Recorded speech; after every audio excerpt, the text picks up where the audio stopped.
And truly just feeling completely lost and not understanding what was happening to me.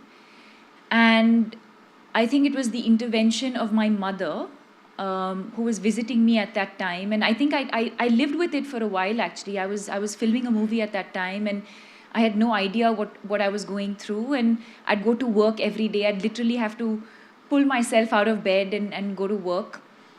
And my mother just happened to visit me, completely different context. And the day she was leaving, I remember breaking down. And I was extremely surprised, actually, today when I think back at how aware she was of what I was going through.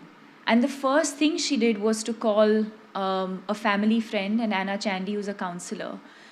But today, when I think back, and of course, I was hesitant at that point because I wasn't aware of what I was going through. And at the same time, for me, Anna is someone who's also a family friend. So I think that's where I sought comfort.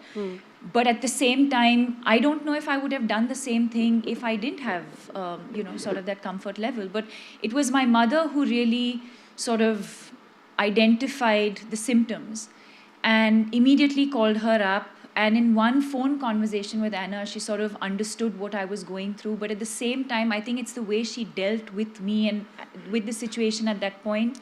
She didn't raise any alarms. She made me feel like it was completely normal and okay, and that we will get through this. And then, of course, with her and Dr. Shyam Bhatt, who, have worked on me, you know, so I think initially I was also reluctant to take medication. But I think at one point I was just extremely exhausted.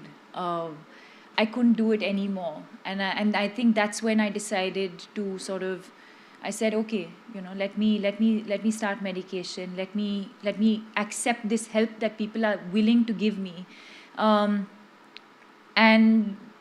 today there's a lot more awareness. I don't think I can say that I'm completely over it, but it's always a fear at the back of my mind that I might always have a relapse because it's been such a bad experience for me.